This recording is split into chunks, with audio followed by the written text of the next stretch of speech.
Bonaduce, life coach. Danny Bonaduce, life coach. All right, it's time for the Life Coach. Call me right now, 1-800-252-1025, or we happily take your emails at lifecoach@kzok.com. Life Coach, brought to you by Goldberg Jones Divorce for Men. Call 1-800-DIVORCE. And speaking of emails, I believe we'll start with one today. We will start with an email, lifecoach@kzok.com. And remember, if you choose to call today or any day at 800-252-1025, you can change your name. You can call yourself Gibbons.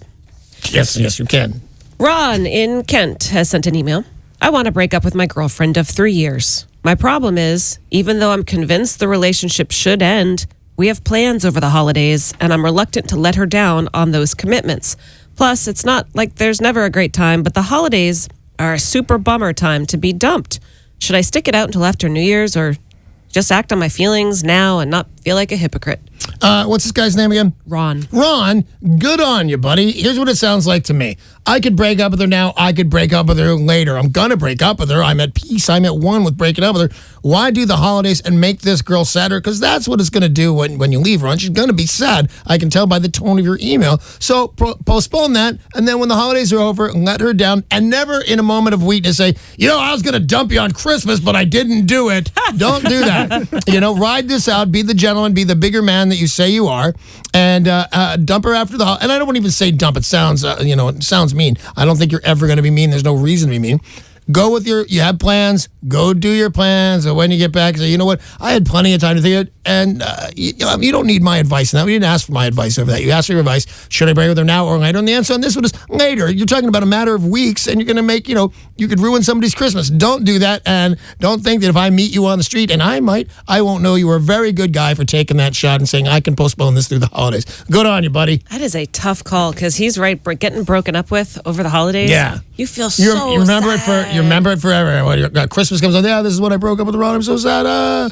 Although New Year's Eve is a great time to hook up, isn't it, Gibbons? 800-252-1025. You need to call that number right now if you've got a question for the Life Coach, because Danny can help you out of any kind of jam that you're in. 800-252-1025. Email is lifecoach@kzok.com. I was at a party one time, a long time ago, and there was this guy. I knew him, and he was wearing a baseball hat with mistletoe on it. That's adorable. He thought I wanted to punch him in the face. And then girls kissed him? Oh, my God, all night long. All night long, that guy got made out with by drunk chicks. No, it wasn't Gibbons. He has his other ways of going about it. But yeah, I thought Have you done that? I once, as a joke, I thought it'd be funny, wore a mistletoe belt buckle. Oh, my God. And instead of getting kissed, I got slapped quite a few times. And the ladies didn't seem to like it as much as I did. Should. Call the Life Coach right now and say, should I wear mistletoe about my belt buckle? I'm the dork that wears mistletoe belt buckles. Oh, Gibbons. I'm sorry. And a party populated by little people. Totally rude.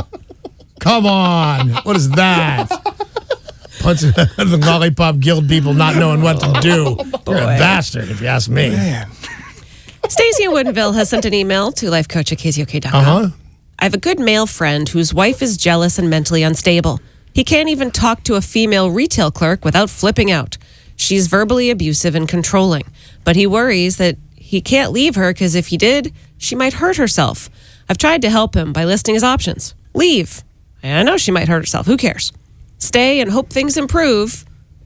How about have her committed for suicidal comments? What are your thoughts? How does he get through this mentally unstable relationship? This is going to sound super mean, but this is the way I'm going to roll on this. And this is a real life. You know how we say Danny can help you on this? He's done it all. I've done this exact thing. You even know her name. I've mentioned before, Lori from high school on this one. Mm-hmm. Always was going to kill herself. Even allegedly tried, but didn't quite make it. Here's my bet. And if you take my bet, then go ahead. If you don't, then live this out and work it out.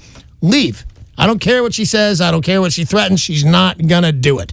People who are going to do it don't threaten over and over. If you leave me, I'm going to. She may make an attempt. I don't even call it a real attempt. Maybe next time you see her, there's going to be some scratches on her wrist or an empty bottle of pills. But this girl is not going to do it. That's my bet. I think you should leave.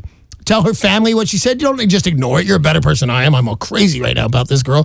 Tell her family what she said, what she's done, and that you're going to leave at noon on Tuesday, and they should be there to talk her down, but you need to go. I'm going to just guess this. You're a young man. You got your whole life ahead of you. You need no part of this drama. Head out that door. Her mom will look in on her, and I'm telling you, you know what she is? She's a girl. Girls do this kind of stuff. Now, if she was a boy, I'd say she's a boy. That's what we do. I went through all that drama when I did. Even saw you were talking about, what was that show I did? Breaking Bonaduce. I did that in Breaking Bonaduce. There's all sorts of people who do that drama. We don't really do it. We're whining babies that need attention. So go ahead and tell her to hit the road and tell her mom to look in on her. If you've got a question for the life coach, 800-252-1025. Remember, you can change your name to Becky or Steve. I've got an email, lifecoach@kzok.com. Dawn in Bellevue writes, I recently threw a party, and a friend I was counting on to attend blew me off. I always attend her parties, but for this most recent event, I got the response of, I'll try to swing by. But then she didn't. My feelings are hurt. I realize that friendship is not a matter of doing something for her, then she'll do something for me. But I do think I need to call her out on this no-show. What do you think, life coach? I will tell you, Dawn, what I think, and I think you don't have a leg to stand on in this one. If your feelings are hurt, they're your feelings. Say and do whatever you want to do. But if I'm going to believe you, and I always do with the people who call or write the life coach, I take them at their word. And that is, she said, I'll try and swing by. She never made a commitment to you. She essentially told you she wouldn't be coming. And that's just the most polite thing you can say when you can't come. You go, oh, I'll try and swing by, and I'll add this kind of sentence to it. But so-and-so's got a party. The kids are doing this stuff. She did not make a commitment to her good friend. If she said, I'll be at your party, then you can be mad all day long. You have that right. This is a friend who said essentially to you, I'm not coming. Don't count on me. If I said, hey, man, my house is on fire, and my friend said, you know what, I'll try and swing by with some water, I'd call another friend. So I think she went out of her way to not hassle you, to not lead you down the path there, and you don't really have a leg to stand on. But having said that, you should mention how, you got tender feelings, and you're wondering if anything's wrong. And she'll say, no, there's not. I didn't think you'd count on me because I said don't count on me. But yeah, mention it to her, and she'll go, no, everything's fine in your friendship. Thanks, Don. We've got time for a caller on Danny Bonaduce Life Coach. Here's Tiffany in Seattle. Hey, Tiffany, how are you? I'm doing good. Good. What's up? Well, I found out about a month and a half ago that I'm pregnant. Yeah. With my second child. Mm-hmm. And it wasn't planned. And my husband is just totally upset about it and pissed off. What's he upset about? That you're pregnant? Yeah, he's upset because he feels like all of his plans for his future and going to school are going to be put on hold, and he's acting like it's going to be impossible to ever finish school and get a good job. No, it's going to be hard to finish school and get a good job, and that's what finishing school and getting a good job is. It's real difficult. If it were not real difficult, I'd have done it, but I didn't do it because it was a big pain in the ass, and I didn't have what it takes, and your husband should shut up before some guy smacks him in the head. He's lucky to have you, Tiffany. He's lucky to have both these babies. He's worried right now about what his future looks like with another baby, and which is unreasonable, by the way. It has nothing to do with you already have a kid, already.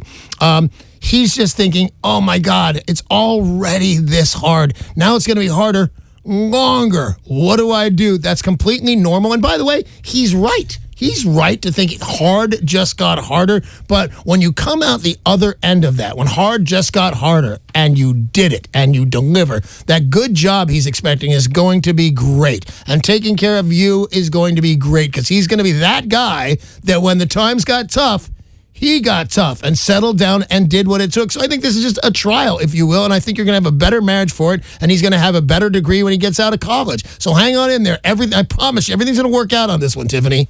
And then go on birth control. And then go on. Well, I didn't want to get into that because, did she? It's too late now, but for the next, so you don't run into the problem again. Well, she's a grown woman. You either don't have sex or you go on birth control. And I think, that Tiffany's a little horn dog, if you know what I'm saying. But there's nothing wrong with that as long as you're on birth control if you don't want to have a baby. Maybe Tiffany wanted this baby.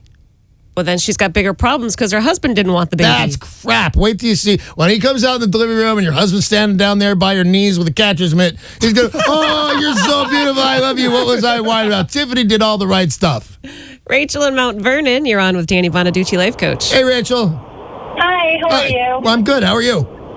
Very good. Shoot. I have a group of friends, and they're all wonderful, but recently another couple of ours within the group, they had a baby, and And so they've been obviously spending a lot of time being parents. All right, they're a And little bit it's missing an option from the friend group. Yeah, but I don't have a problem inviting them over with their child because it's very low-key stuff. It's not like we're trying to go to a concert or Well, anything what do you else. do? What do you do, Rachel, when people come over to your house and... We have dinner, we have a barbecue, we have game night or whatever. And how many are you make up that group? How many you got? Oh, sometimes it's 3 couples, sometimes it's 4 or 5 couples. And how many of them do you consider really good friends? Maybe 2 couples. You're completely right. I was going to tell you how many of those come out mathematically after being really good friends. And you don't know when that time is going to come when you find out which ones are the good friends and which ones are the kind of just friends that hang over and dig barbecue. So I think you're not headed for, you're not really headed for a letdown. You know that this is not the group that's going to be there at the end. If the house catches on fire, Steve and Becky are going to be there and maybe Ted. But that's it. The other people are a crowd. So what specifically was your question, Rachel? You seem like you got your head on your shoulders. Well, I have a problem with one of the couples that they'll invite. So she had a birthday party, and she sent a separate email to the couple with the child saying, you're welcome, but get a babysitter. There are no kids allowed. And this is a party that isn't like 9 p.m. at night. It starts around 2 p.m. in the afternoon. Right. And so, but this has been happening more and more. So this couple feels totally ostracized. They have difficulty finding a babysitter, and the child is old enough to know better. I mean, he's 4 years old, 5 years old. I thought this was going to be a newborn. I thought this kid was going to be 15 weeks old or something. And this kid's 4 years old. I make a joke, but I kind of tell the truth when I say it. Give me a kid that's 4. It'll know what I'm talking about. That's when it gets kind of a lot easier because they understand. Don't sit down, watch TV, don't play in traffic. It's bad, stuff like that. So I don't understand. There are no kids allowed, but I do understand wanting adult company, that everybody has the right to adult company. I think if some of your friends are writing more often than not to these people, they have the right to feel ostracized. Then, I said earlier on, how many of these people do you consider good friends? Well, the answer for your other friends that just had a baby probably would have been the same number, and today it's not. Today it's half that number. So I think your friends, believe it or not, as rude as this sounds, they have their right. But now that your friends are going to know who are the good friends, and it's not those people. It's not those people that said, hey, don't bring your baby here. We don't want it. A real good friend would say, hey, you want to go to Rachel's barbecue? I'll babysit your kid so you and the wife can go. Those are your friends. And like I said at the beginning of this conversation, Rachel, you have fewer of them than you thought, but you seem to already know that. Hey, thank you very much. That's all the time we have for Danny Bonaduce, Life Coach. Life Coach brought to you by Goldberg Jones Divorce Men. Call 1-800-DIVORCE.